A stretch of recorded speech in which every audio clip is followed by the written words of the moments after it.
Friends, இன்றைக்கி உங்களுக்காக ஒரு புதிய கதையோடு தான் வந்திருக்கேன். இந்த கதை கண்டிப்பாக இன்ட்ரெஸ்டிங்காக இருக்கும். சரி, இன்ட்ரெஸ்டிங்காக இருக்கும்னு சொன்னால் மட்டும் பத்தாது. கதை எப்படி போனால் இன்ட்ரெஸ்டிங்காக இருக்கும், அதே மாதிரி கதையை நம்ம லாஸ்ட் வரைக்கும் ஸ்கிப் பண்ணாமல் பார்க்கலாமா என்னன்றதே நம்ம கதையோடைய டைட்டில் மற்றும் கதையை பேஸ் பண்ணி தான் இருக்குது. சரி வாங்க, ஃபஸ்ட்டு நம்ம கதையை ஒரு சிம்பிள் ஸ்டோரியாக பார்ப்போம். என்னென்னா, நம்ம கதையில் 2 பேர் இருக்காங்க. அதாவது 2 பேர்னால் ஒரு அம்மா பையன். அப்பா இருக்காரான்னு கேட்டா, அப்பா அப்பப்போ வராரு, அப்பப்போ போறாரு. இந்த அம்மாவுடைய பெத்த பையன், இந்த பையன் கிடையாது.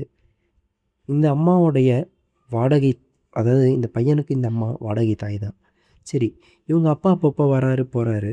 அவங்க அப்பா ஏன் வராரு, ஏன் போறாரு? அப்படி அவங்க அப்பா இல்லாத சிச்சுவேஷன்ல அவங்க அம்மா எப்படி அந்த லைஃப்பை டேக்கிள் பண்ணுறாங்க.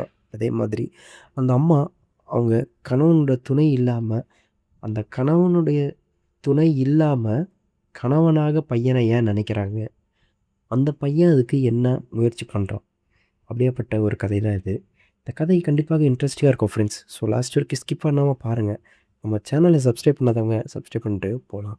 சரி வாங்க கதைக்குள்ளே போகலாம். நம்ம கதையில் சுமார் ஃபஸ்ட்டு ஒரு 4 கதாபாத்திரங்களை வச்சுப்போம். என்னென்னா, அப்பா, அம்மா, பையன், பொண்ணு, 4 பேர்.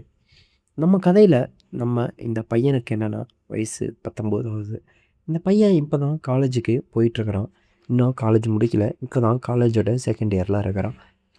அதே மாதிரி இந்த பையனோட அப்பா மிகப்பெரிய ஒரு பிஸ்னஸ் மேனாக இருக்கார். அதே மாதிரி இந்த பையனுடைய அம்மாவும் ஒரு பெரிய பிஸ்னஸ் மேனாக இருக்காங்க. அதே மாதிரி இந்த பையனுடைய பிஸ்னஸ் உமனாக இருக்கிறாங்க. அதே மாதிரி இந்த பையனுடைய தங்கச்சி ரொம்ப கம்மியான வயசு. அதாவது 10 வயசு தான் தங்கச்சிக்கு ஆகுது. இந்த பையனுக்கும் இந்த தங்கச்சிக்கும் சுமார் 8 ஆண்டுகள் டிஃப்ரென்ஸ். ஸோ இதுதான் இவங்க ஃபேமிலி. ஸோ இவங்க 2 பேரும் பிஸ்னஸ் மேன் அண்ட் பிஸ்னஸ் உமனாக இருக்கிற காரணத்தினால இவங்க மிகப்பெரிய கோடீஸ்வர ஃபேமிலியாக தான் இருக்காங்க. ஆனால் போகிற போக்கில் இந்த பையனோட அம்மாவுக்கு ஒருத்தவர் மேலே அஃபேர் ஏற்படுது. அதை வந்து இந்த பையனோட அப்பா கண்டுபிடிச்சிடுறாரு. இதை கண்டுபிடிச்சோன்னே அவர் ரொம்ப மன உளைச்சல் ஆகுறாரு. ஐயோ, நம்ம மனைவி வந்து நம்மளை தவறைக்கு போயிட்டாங்களே, நம்ம வேறு யாரும் ஆள் இல்லையே, நம்ம பையனுக்கு நம்ம மனைவி வந்து நமக்கு துரோகம் பண்ணிட்டாங்களேன்ட்டு ரொம்ப வருத்தப்படுறாரு. இப்படி வருத்தப்பட்டும் அந்த மனைவிகிட்ட போய் சொல்கிறாரு, எனக்கு உன்னை விட்ட யாரும் ஆள் இல்லை, நீ தான் எனக்கு எல்லாமே அப்படின்னு சொல்கிறாரு. ஆனால் இவ்வளோ சொல்லியும் அவங்க எதுவுமே கேட்காம நான் அவர் கூட தான் போவேன்ற மாதிரி சொல்லிட்டாங்க. அந்த நேரம் இந்த பையனோட அப்பா, சரி போ, இனிமேல் எல்லாம் உன் விருப்பம் தான், என்கிட்ட நீ கேட்காத, நீ போன்னு இவரும் அனுப்பி விட்டுறாரு. இப்படி அனுப்பி விடும்போது தான் இந்த பையனுடைய அம்மா வந்து பையன்கிட்ட கேட்குறாங்க, நீ ஏன் என் கூட வரியா? தங்கச்சி வந்து என் கூட வரேன்னு சொல்கிறா, நீ வரியா அப்படின்ட்டு. அந்த நேரம் பையன் என்ன சொல்கிறான், இல்லை நான் வரலன்றான். அதே மாதிரி இந்த பையனோட அப்பா அவங்க பொண்ணுக்கிட்ட கேட்குறாரு, அம்மா வந்து இந்த மாதிரி பண்ணிகிட்ருக்காங்கப்பா, உனக்கு இன்னொரு அப்பா வேணுமா அல்லது நானே போதுமா அப்படின்ட்டு கேட்கும்போது, இந்த பொண்ணுடைய இந்த அம்மாகிட்டேயோ அப்பாகிட்டேயோ இந்த பொண்ணு என்ன சொல்லுச்சுன்னா, எனக்கு அம்மா கூட தான் போக விருப்பம். அம்மா ஒன்றும் தப்பான அம்மா கிடையாது. எனக்கு அம்மாவை தான் ரொம்ப பிடிக்கும். எனக்கு உங்கள் 2 பேரையும் பிடிக்காது. அதாவது அண்ணனையும் அப்பாவையும் எனக்கு சுத்தமாக பிடிக்காது. எனக்கு அம்மாவை தான் பிடிக்கும்ன்ட்டு அந்த பொண்ணு சொன்னதுனால, அவங்க அப்பா வேறு வழி இல்லாமல் அவங்க அம்மாவை இன்னொரு நபர்கிட்ட அனுப்பி விட்டுறாரு. அதே மாதிரி அவங்க பெண்ணையும் அனுப்பி விட்டுறாரு.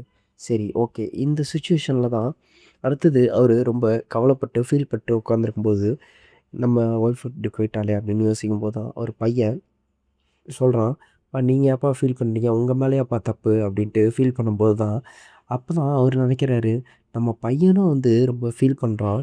இன்னொன்று, நம்ம பையனுக்கு எப்படியா இருந்தாலும் ஒரு துணை தேவைப்படும். அதாவது அம்மான்ற ஒரு துணை தேவைப்படும். எல்லா நேரமும் நம்மளாலேயும் வீட்டில் இருக்க முடியாது. ஸோ நமக்கு ஏதாவது ஒரு துணை தேவை. ஆனால் நல்ல மனைவியாக நமக்கு அமையணும். ஸோ இது வந்து புதுசா திருமணம் பண்ணுற மாதிரியான பெண்ணா இருந்தா செட் ஆவாது.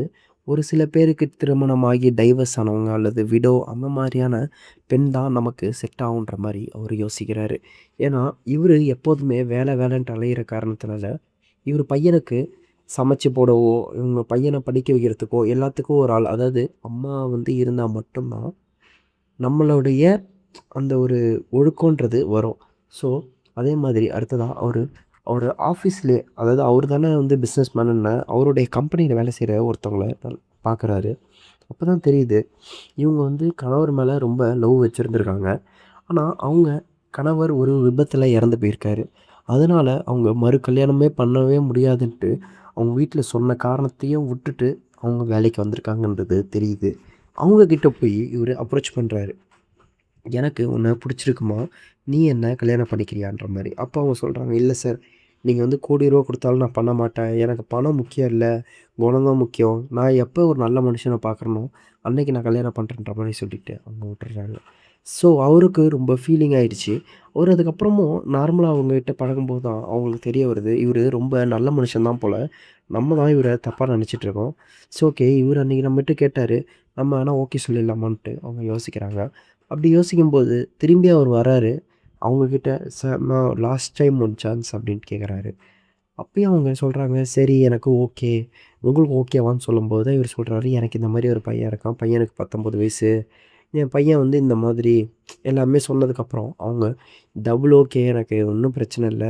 எனக்கு உங்கள் பையனை நான் பையன் மாதிரி பார்த்துக்கிறேன். என் பையன் மாதிரின்னு" நினச்சிக்கிட்டு அவங்க வராங்க. ஏன்னா அவங்களுக்கு இதுவரைக்கும் குழந்தை என்பது இல்ல. அவங்களுடைய கணவர் வந்து திருமணமாகி அதாவது 1, 2 மாதத்துலேயே அவங்க இறந்து போயிட்டாங்க. ஸோ ஓகேங்களா. இப்போ வீட்டுக்கு வராங்க. கல்யாணம் ஆயிடுச்சு. வந்ததுக்கப்புறம் இப்போ பையன் வீட்டில் இருக்கிறான். அதே மாதிரி அவரும் இருக்காங்க. அவர் அப்பப்போ வெளில போகிறாரு, வராரு. இந்த பையன் கூட அவங்க இந்த பையன் வந்து அவங்க அம்மா கூட இன்னும் ஃபுல் அண்ட் ஃபுல் அட்டாச் ஆகல. ஸோ இப்போ தான் 2 பேரும் கொஞ்சம் கொஞ்சமாக பேசி அட்டாச் ஆக ஆரம்பிச்சிருக்காங்க. சரி, இப்போ என்னன்னா, இந்த அப்பாக்கும், அம்மாக்கும் நெறையா இடையில சண்டை வர ஆரம்பிக்குது. அதாவது இந்த புது பெண்ணுக்கும், நம்ம பையனுடைய அப்பாக்கும் அப்பப்ப ஒரு சில சண்டைகள் வர ஆரம்பிக்குது. ஆனா, அத வந்து எப்படி என்ன பண்றது? அப்படின்ற ஒரு தயக்கம் வந்து இவங்களுக்கு இருக்கு. சால்வ் பண்றது. அதாவது இப்ப இந்த பையன் வந்து யோசிக்கிறான், "என்னடா இது, இவங்க 2 பேரும் இப்படி அடிச்சுக்கிறாங்களே! என்னதான்டா இவங்க கதைன்னு" யோசிக்கிறான். அப்படி யோசிச்சும் அவனுக்கு எந்த விதையும் கிடைக்கல. அன்னைக்கு தான் அவன் யோசிக்கிறான், நம்ம மறைஞ்சிருந்து பார்த்தா தான் இது பண்ணலாம், தெரிஞ்சுக்கலாம் அப்படின்ட்டு. அப்பதான் வந்து கவனிச்சு பார்க்குறான். அன்னைக்கு ரூம்ல செம்ம சண்டை நடக்குது. என்னன்னு பார்த்தா, இந்த மாரி அவங்க அம்மா வந்து சொல்றாங்க, "நீங்க எப்ப பார்த்தாலும் வீட்டுக்கு வந்து தூங்கிர்றீங்க. எனக்கு வந்து திருப்தியே இல்லன்ற" மாரி அவங்க சொல்றாங்க. அவரு என்ன சொல்றாரு, "என்னால இதுக்கு மேல எதுவுமே முடியல. எனக்கு ரொம்ப டயர்டா இருக்கு. போயிட்டு வந்து எனக்கு வயசாயிட்டுருக்குன்னு" அவர் சொல்றாரு. அவங்க என்ன சொல்றாங்க, "இல்ல, இப்படியே இருந்தா எனக்கு செட் ஆவாது. நான் வேற ஒரு கல்யாணம் பண்ணிக்க போறேன்னு" அவங்க சொல்றாங்க. அவரு டென்ஷன் ஆகி அடிச்சிட்டாரு. அடிக்கும்போது அவங்க அம்மா அழுதுகிட்டு, "என் ஃபீலிங்ஸ புரிஞ்சுக்க யாருமே இங்க ஆள் இல்ல" அப்படின்னு சொல்லும்போது, அவரு திரும்ப ஃபீல் பண்ணி, "இல்லம்மா, நான் உனக்காக ஒத்துழைச்சு போணும்னு நினைக்கிறேன். ஆனா என்னால முடியல. எனக்கு வயசாயிடுச்சுன்ற" மாரி சொல்லி அழுவுறாரு. அப்ப இந்த விஷயத்த எல்லாத்தையும் பையன் கேட்டுக்கிட்டு அவன் தெரிஞ்சுக்கிறான். அம்மாக்கு இதுதான் பிரச்சனை அப்படின்ட்டு. இந்த நேரத்தில அம்மாக்கு நம்ம தான் உதவி பண்ணணும். ஏன்னா, இவங்க நமக்கு ஒரு பெத்த அம்மா கிடையாது. இவங்க நம்மளுடைய வாடகை தாய் தான். ஸோ இவங்களுக்கு நம்ம தான் உதவி பண்ணணும். இவங்க கிட்ட போயி நம்ம இத பத்தி பேசலாம் அப்படின்னு நினைக்கிறான். ஸோ இவ்வளோ தான் ஃப்ரெண்ட்ஸ், இந்த கதை. இந்த கதையோட அடுத்த பார்ட் வந்து, அதாவது பார்ட் 2 வந்து அடுத்ததா அவங்க பையனுக்கும், அம்மாக்கும் நடந்த ரிலேஷன்ஷிப்ப பொறுத்து தான். ஸோ இந்த வீடியோ புடிச்சிருந்தா லைக் பண்ணுங்க. அடுத்ததா நம்ம வீடியோ புடிச்சிருந்தா சப்ஸ்கிரைப் பண்ணுங்க. அடுத்ததா நல்ல ஒரு கன்டென்ட்ல சந்திப்போம். நன்றி.